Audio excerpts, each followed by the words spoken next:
Radical left-wing deep state foundations are buying policy changes in our local police departments. It's true. Stay tuned and I'll tell you more.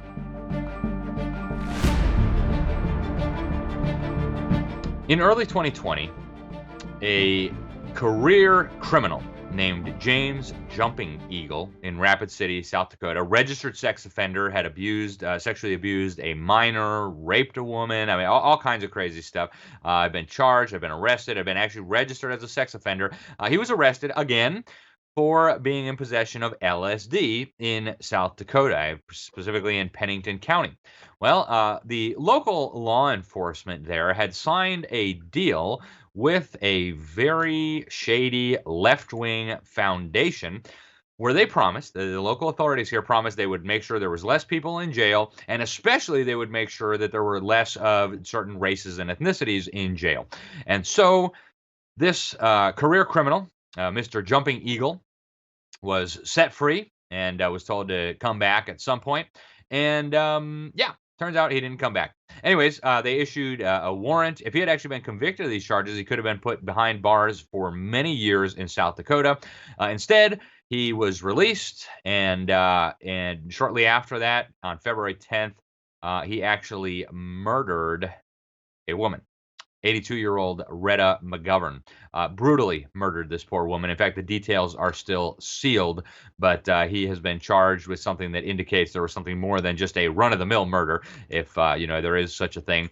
He then fled back to an Indian reservation that didn't have an extradition agreement with the local authorities there, and yeah, they had to send in federal marshals and the Native American, the tribal police, to go fetch him. So this great grandmother of 15 little children was brutally murdered. And there's a lot of people in South Dakota that believe she would still be alive today if this local law enforcement had not signed this agreement with the MacArthur Foundation.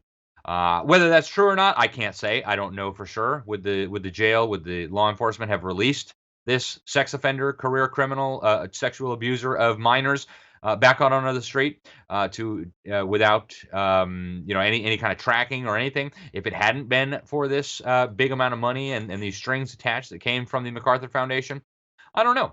It's hard for us to know, but a lot of people are suspicious, and rightfully so.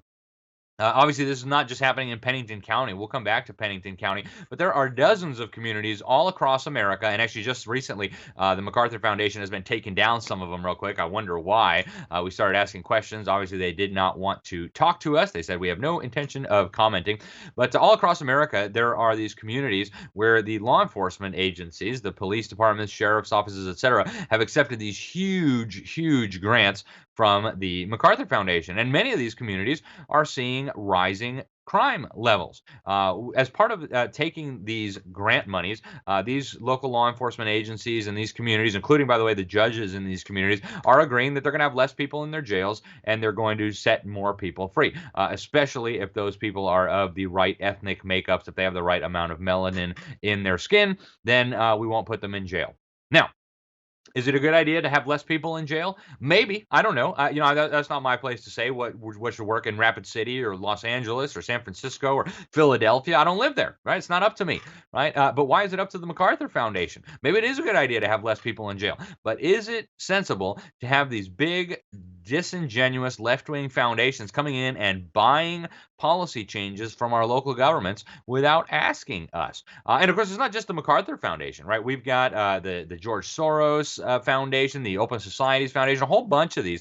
I'll mention some more in a little bit, but there's a whole bunch of these that are going into the law enforcement community and trying to buy big changes. George Soros, as you guys know, has been shoveling huge amounts of money into prosecutor races, right? He's trying to get himself some left-wing extremists elected as a district attorney.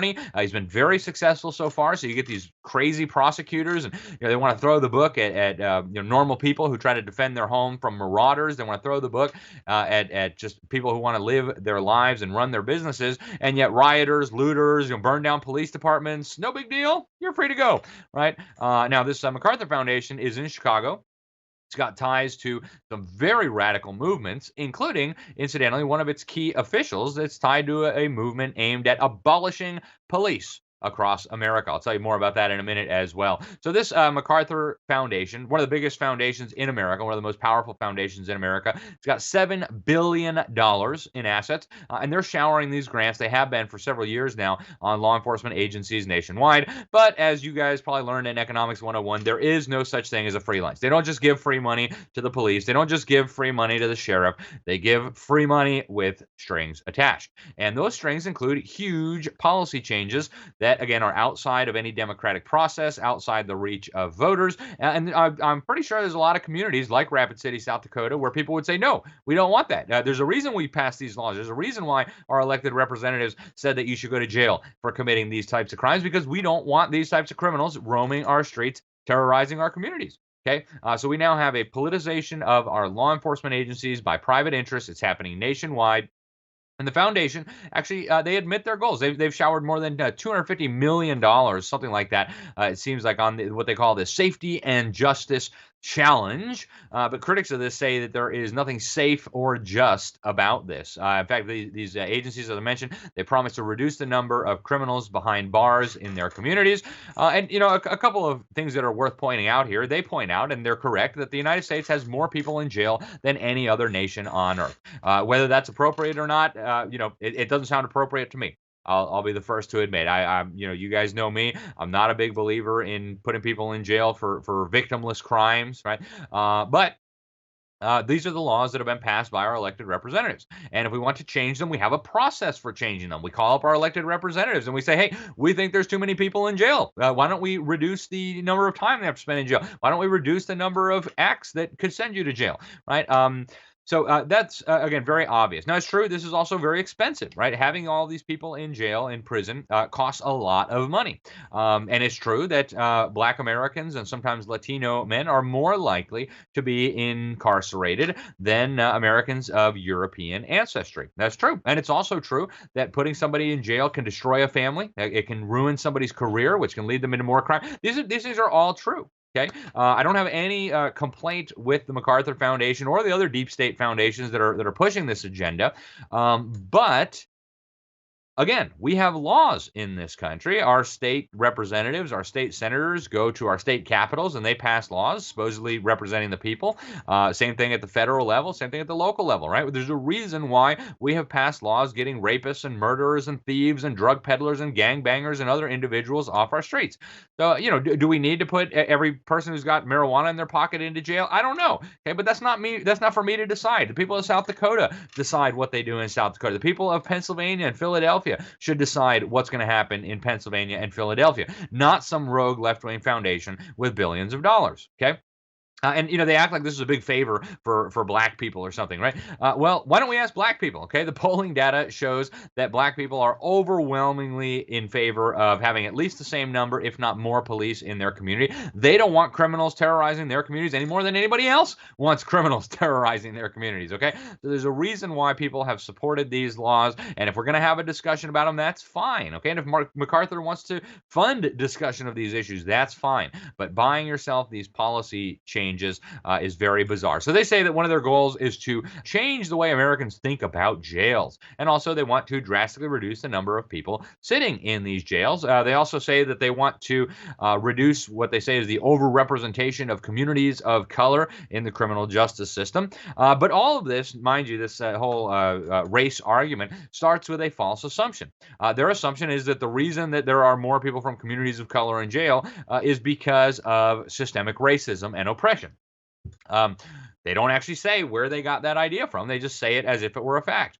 And yet, it's not true. Okay, it's not systemic racism that causes this. One of the issues that causes it is fatherless homes. This is true across all racial, ethnic, demographic groups. If you don't have a father in the home with the children, those children are far more likely to get themselves in trouble with the law. It's just a fact of life. Okay, there's no racism causing fathers to leave their families. Okay, the government schools, the dumbing down in the government schools. See, there's a lot of issues here that should be discussed, but to just say America is racist and so we just need to let people out of jail based on their skin color is ridiculous. Okay, it's absolutely silly, but it's typical of deep state nonsense. I think they want a lot of crime in our communities, and they want to use that crime to take more of our freedoms, to empower government more, to meddle more in our lives, to confiscate guns, etc.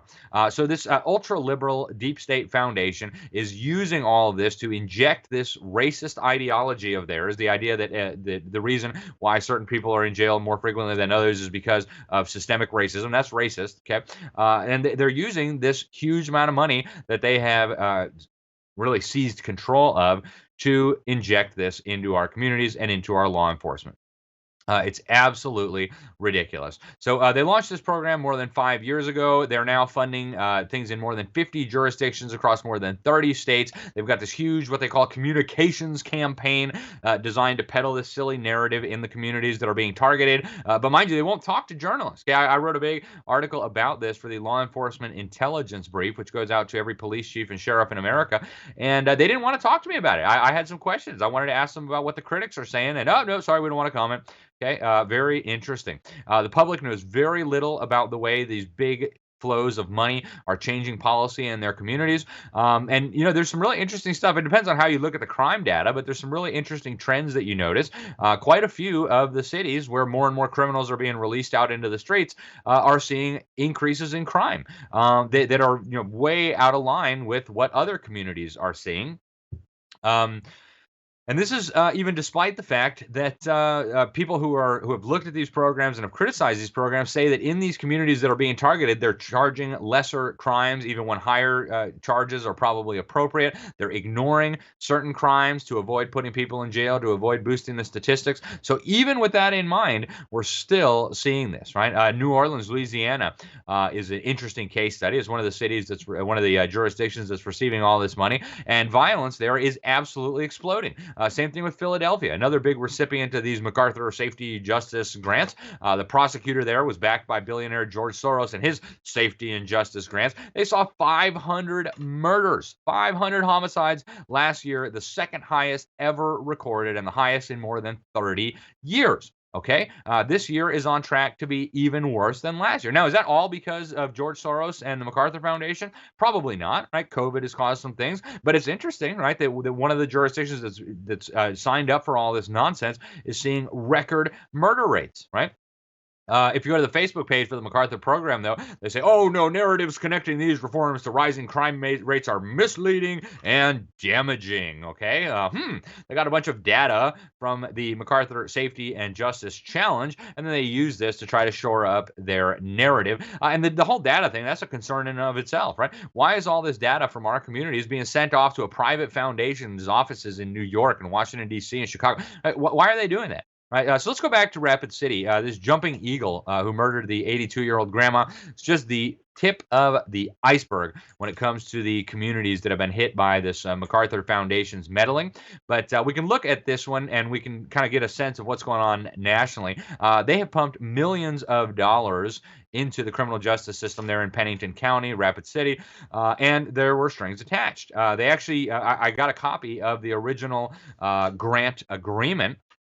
And they said that the plan was that the jurisdiction was supposed to create a plan to target jail misuse and overuse as part of a network of sites participating in this challenge. Now, where do you get this as an objective fact that jails are being misused and overused? Isn't that up to the local community how they want to use their jails? If they want criminals off the streets, don't they have a right to put criminals in jail? They say they're going to reduce over-incarceration by changing the way America thinks about and uses jails. All the local judges and the law enforcement leaders signed off. All this, of course, was supposed to be for racial justice and equity, blah, blah, blah. And so basically, they're supposed to just let out more criminals. So they actually had a quota. They had to reduce their jail population by almost 25%.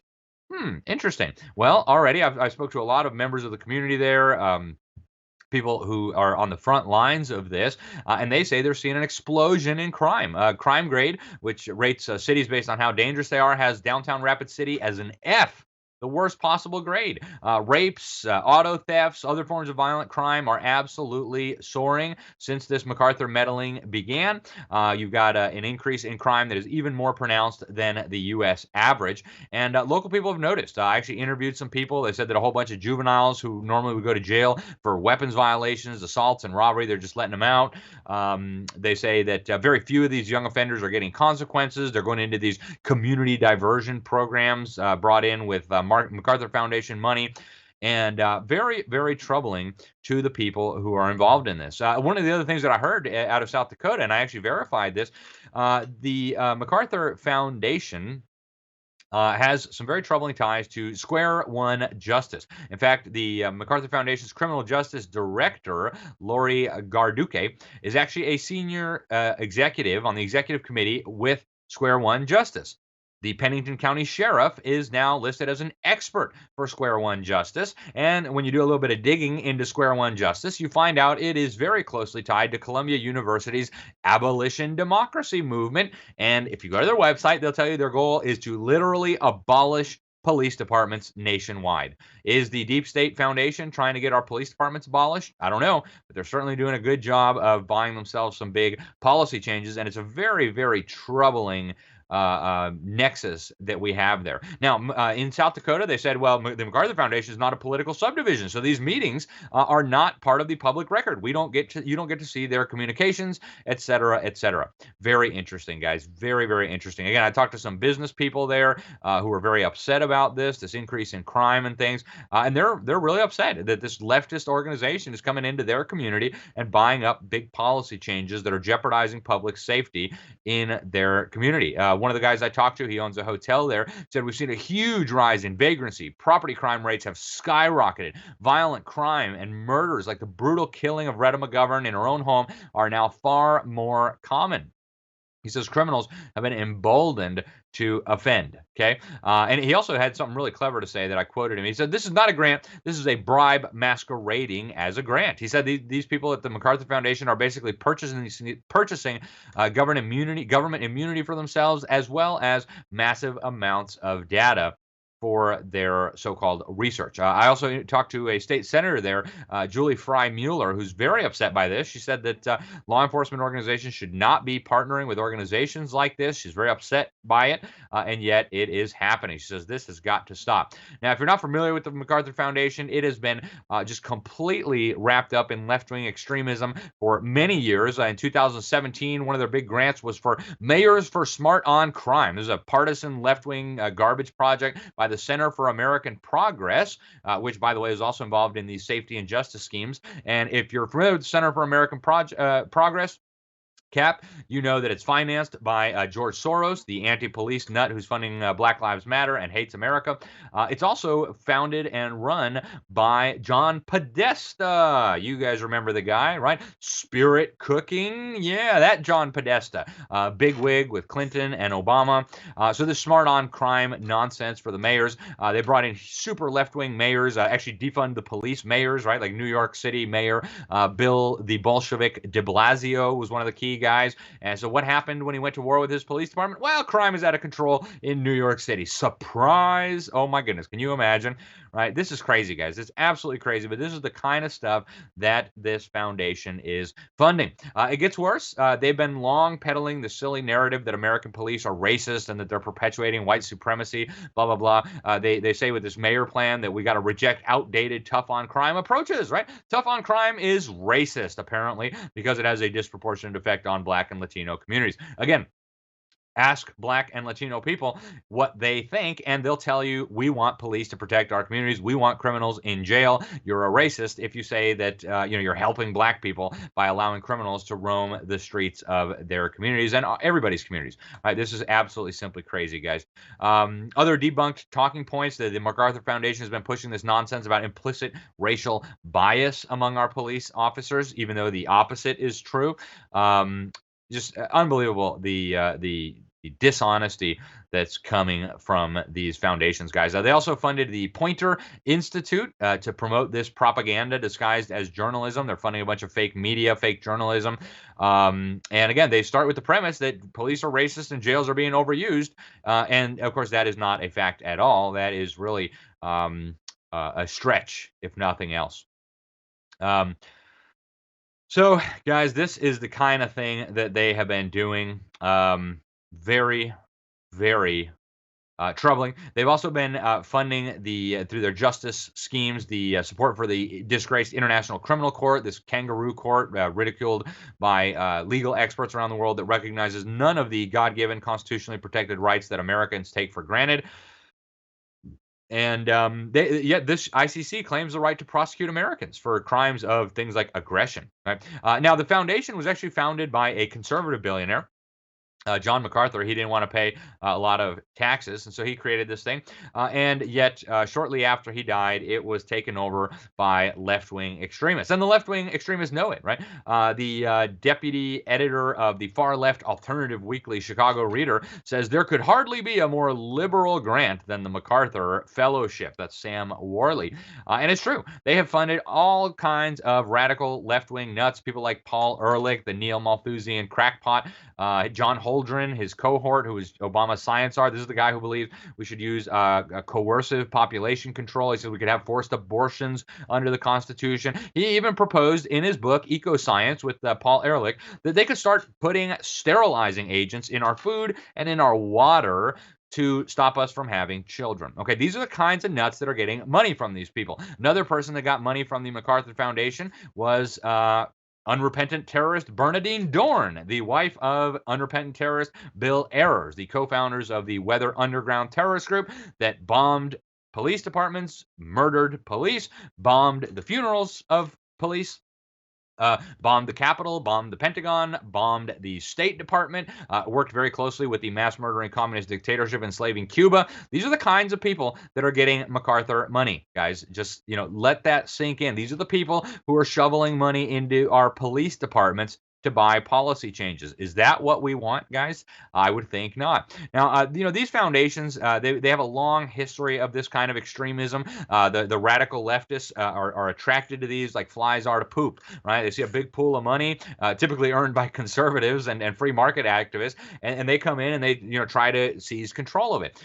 We actually did an expose on the role of the big foundations in the deep state war on America. I want to show you a video real quick, because back in the 1940s and the early 1950s, Congress got suspicious about that. Like, why are all these big foundations promoting communism, right? The Carnegie Endowment, the Rockefeller Foundation, the Ford Foundation. What in the world is going on here that these foundations are promoting subversion? So they launched an investigation, the Select Committee to investigate tax-exempt and comparable organizations.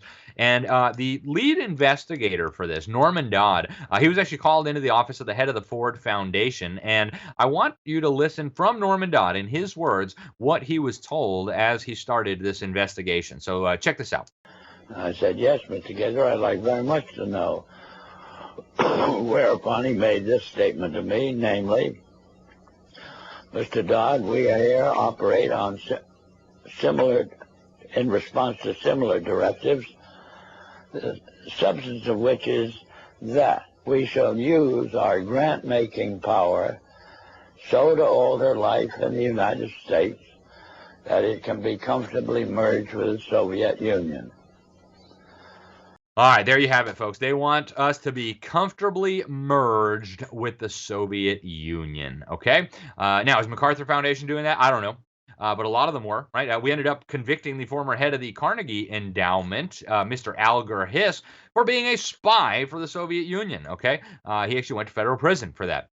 So if you look at the final report that came out of Congress, they said that these foundations are supporting subversion, they're supporting globalism, they're supporting collectivism. Oligarchical collectivism is actually the term that they describe. They say that these foundations had made possible a revolution in America that took place through their hijacking of education. And MacArthur Foundation is certainly among these foundations. Now, to be clear, the MacArthur Foundation didn't even exist when this investigation was launched, but the same trend holds clear. Now, there are a lot of other major foundations that are pushing these dangerous policies on our police department. I mentioned George Soros, the self-styled god and philanthropist. He has poured millions of dollars into these things, including trying to get prosecutors elected who will promise to keep criminals out of jail. Facebook boss Mark Zuckerberg is in on it as well. The radical left-wing Ford Foundation, by the way, some leaked emails from their 40s just came out. I mean, these people are so extreme. They're literally communists. And they hate you. And, this is what's going on, guys. And I pick on MacArthur Foundation just because they're big time right now into buying policy changes in our police departments. Now, to be clear, there may be overuse of jails, especially in some areas of the country. Okay, but that is a discussion for communities themselves to have. That is not something that should be brought about through big money flowing in from these radical left-wing deep state foundations in Chicago and in New York, right? If your local community feels like we need less people in jail, then hey, we have ways to do that, right? We elect our sheriffs, we elect our county commissions, we elect our city councils, we elect our state representatives and our state senators, we elect our governors. Think of this big money from these big foundations as cheese in a mousetrap, right? These big evil foundations, they put cheese there and they say, hey guys, free cheese, who wants free cheese? And all these naive local law enforcement agencies and city governments and county governments think, oh, free money, woohoo, look at all the yummy cheese, ooh, yum, yum, yum, yum, yum, and then slam, you're stuck in the trap, okay? It's time for us to stop allowing these evil big foundations to purchase policy changes. If we need policy changes, we've got ethical, honest, democratic ways of making that happen. This is Behind the Deep State. I'm your host, Alex Newman. Thank you guys for watching, and stay tuned. We'll be back with more next week. Until then, God bless you all. You know, it's no surprise that Facebook and YouTube and all the titans and tyrants of Silicon Valley, are the big tech companies, are censoring our content. We might not even be on these platforms for too much longer with the way things are going, folks. That's why it's all the more important that you head over to thenewamerican.com. You can sign up for our daily, weekly, or even monthly headlines. They'll get emailed directly to you. Better yet, you can subscribe to the New American Magazine. You'll get these delivered right to your door. And they can't censor a printed magazine. So hey, get over to thenewamerican.com, sign up today, and stay informed in the fight for freedom.